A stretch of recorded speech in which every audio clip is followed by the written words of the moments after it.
Salam alaikum wa rahmatullahi ta'ala wa barakatuh. Bonsoir messieurs, dames. Allah fait ma'akoum. Donc, monsieur Riles, je viens pour vous donner encore une réponse parce que j'ai lu la vôtre. Vous avez répondu au gouvernement algérien, mais vous n'avez pas répondu au peuple algérien parce que dans votre intervention sur France 24, vous donniez l'impression d'être très inquiet pour le peuple algérien. Alors qu'en vérité, avec votre réponse, je vois que vous n'avez aucun intérêt pour le peuple algérien. Vous l'utilisez seulement pour faire de la propagande et pour casser la confiance qu'il y a entre le peuple et l'armée. C'est un travail qui se fait de sape, ça fait des décennies, depuis la décennie noire jusqu'à aujourd'hui. Donc vous êtes rentré dans ce champ miné.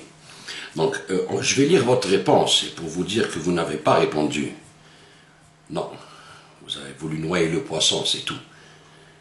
Regardez ce que vous dites après. Alors, c'est Maghreb émergent, Francis Riles réagit aux accusations du gouvernement algérien. Ok? Je vous l'ai dit, je ne vous lâcherai pas. Parce que vous avez commis un geste très très grave.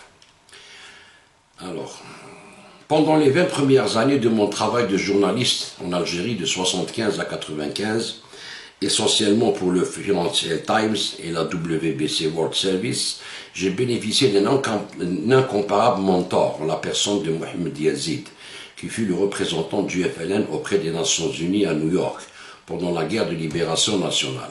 D'autres responsables du cadre diplomatique, militaire ou industriel algérien, notamment du secteur des hydrocarbures, m'ont permis de mieux comprendre ce pays complexe qu'est l'Algérie, sur les épaules duquel le poids de l'histoire pèse trop lourd. J'ai compris ce point en rédigeant à Oxford, au début des années 70, une thèse sur l'histoire coloniale de l'Algérie entre 1830 et 1834. Okay. Donc, l'Algérie n'est pas un pays facile à comprendre, ni parfois même aimé, mais j'y ai forgé au cours des décennies des amitiés indéfectibles. Une fois qu'une Algérienne ou un Algérien vous accorde sa confiance, c'est pour toujours. Cette phrase, on va s'en rappeler. Ok? Vous dites, une fois qu'une Algérienne ou qu'un Algérien vous accorde sa confiance, c'est pour toujours. Vous avez trahi la confiance du peuple, monsieur Riles. Je vais vous le démontrer. Alors, ceci vaut pour les nombreux amis personnels comme pour d'autres qui étaient et sont de hauts cadres de société nationale, de l'armée ou de la sécurité ou des entrepreneurs privés. Donc, vous avez des relations privilégiées. Mais ça n'arrange pas ce que vous avez dit sur France 24. Vous ne répondez à rien. La situation actuelle offre des ironies à l'infini. Dans certains pays voisins, j'ai longtemps été soupçonné d'être un agent de la sécurité militaire. À Paris, certains diplomates ont cru voir en moi un agent des services de Sa Gracieuse Majesté, Angleterre. Ces soupçons s'expliquent peut-être par le fait que je suis intervenu devant des auditions militaires, économiques et civiles dans de nombreux pays, du Japon aux États-Unis, en passant par la France, l'Allemagne, le Royaume-Uni, l'Espagne, l'Italie, pour ne pas parler de la Turquie, d'Israël, du Liban et du Qatar. Le seul pays dont j'ai décliné l'invasion en 1993 a été l'Arabie Saoudite, sachant que de l'argent privé du Royaume aidait à financer certains groupes du GIA. La BBC m'a appris la radio et la télévision, mais des chaînes canadiennes, arabes, françaises et américaines m'ont sollicité tout au long de ma carrière et continuent de le faire. Je n'ai jamais ménagé mes critiques, il est vrai, vis-à-vis de l'Algérie, mais aussi de ses voisins immédiats. J'ai critiqué la politique de la France vis-à-vis de l'Algérie récemment et en 1989-92, où un conseiller du président français me rappelait mes origines. Mon arrière-grand-père était l'imam de Tizi Hebel. Et j'en ai toujours été fier. J'ai critiqué les pays qui ont mené l'intervention occidentale en Libye et plus d'une fois ces dernières années. J'ai dit qu'il fallait que ces pays prennent plus en considération les intérêts stratégiques de l'Algérie. J'ai fait parfois des erreurs, mes jugements ont parfois été défaillants. Qu'on me soupçonne d'être un espion au service de je ne sais qui me fait sourire. Ma moitié anglaise me fait songer à l'adage on ne prête qu'aux riches. Francis Riles, senior recherche pour Barcelona, Centre for International Affairs. Ok.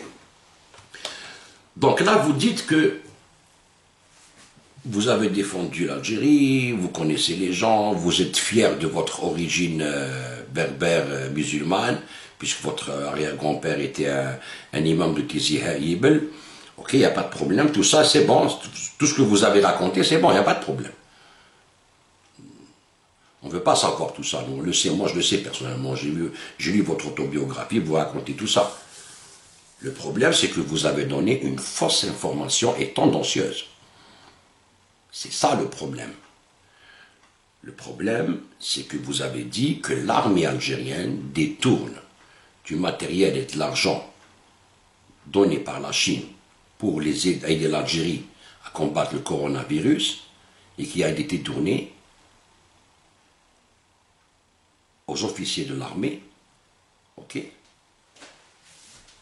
au lieu d'être donné au peuple, alors qu'il n'a eu que 12 médecins.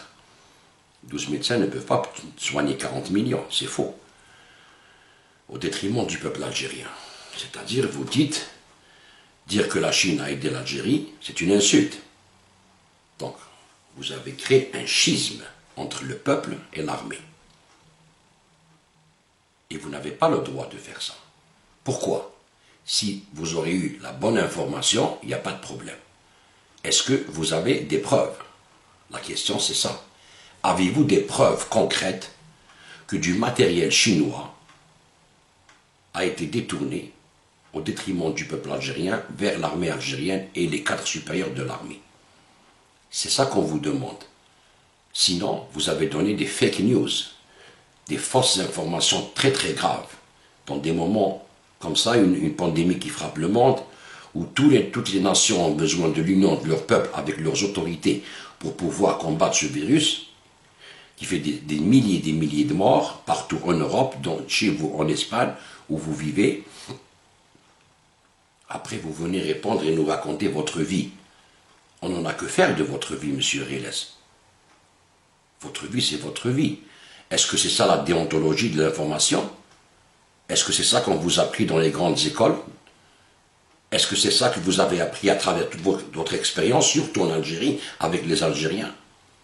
Quand vous venez donner une fausse information, un mensonge, c'est même pas une fausse information, c'est un mensonge, c'est-à-dire je vais mentir au peuple. Et ça a fait un grand bruit sur les réseaux sociaux. Vous avez fait quelque chose de très très grave. Ce n'est pas qu'au pouvoir algérien qui doit vous répondre. Moi, je suis un citoyen algérien, je ne représente pas le peuple algérien. Mais je suis un citoyen algérien, vous m'avez menti. Vous m'avez donné une fausse information, sans aucune preuve. Donc, ou vous donnez des preuves concrètes, ou sinon, vous devez des excuses devant tout le monde. Vous mettez votre orgueil de côté et vous demandez des excuses devant tout le monde, dire j'ai menti. Ou d'où vous avez eu l'information? Qui vous a donné cette information? Est-ce que vous avez vérifié l'information? C'est ce que vous avez appris au Financial Times ou au BBC World? C'est ça qu'on vous a appris?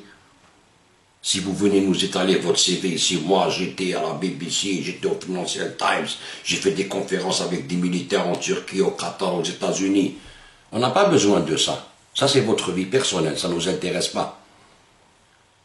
Ce qui nous intéresse, c'est que comment pouvez-vous donner une fausse information et tendancieuse sur une chaîne internationale française qui est suivie par des millions d'Algériens? C'est ça le problème. Vous avez jeté de l'huile sur le feu, surtout en ce moment, avec tout ce qui se passe en Algérie, les manifestations, un pouvoir nouveau, on ne sait pas comment ça va se passer, on est frappé par cette pandémie mondiale. Au lieu de dire, attends, on ne donne pas de fausses informations, les gars. Non, non, non, on donne une fausse information, et on est là, on insulte l'Algérie, on insulte l'armée algérienne, le gouvernement algérien. Non, nous, on est avec le peuple. Non, on est avec le peuple. Donc, on donne au peuple une fausse information. Puisqu'on est avec le peuple, et on soutient le peuple dans sa révolution, alors on lui donne une fausse information. C'est pas grave, c'est des ânes. Attention, monsieur Riles, on n'est plus des bougnoules. Attention, on n'est plus des vieillards de village ou incultes. Attention, vous faites erreur, là vous avez affaire à une nouvelle génération. Donc, si vous étiez vraiment honnête, faites une vidéo, faites un article et demandez des excuses au peuple algérien, pas à l'armée, pas au gouvernement. Dites au peuple algérien, je m'excuse, je vous ai donné une fausse information. Parce qu'il faut réparer les dégâts que vous avez faits, M. Riles. Vous avez fait d'énormes dégâts, M. Riles. Parce qu'il y a des gens mal intentionnés qui prennent cette information pour mettre la zizanie en Algérie. C'est ça qu'on veut savoir, c'est ça qu'on veut écouter de vous. C'est pas à nous raconter votre vie, qu'est-ce que vous avez fait, qu'est-ce que vous n'avez pas fait. Vous auriez dû être un exemple pour l'Algérie, vous.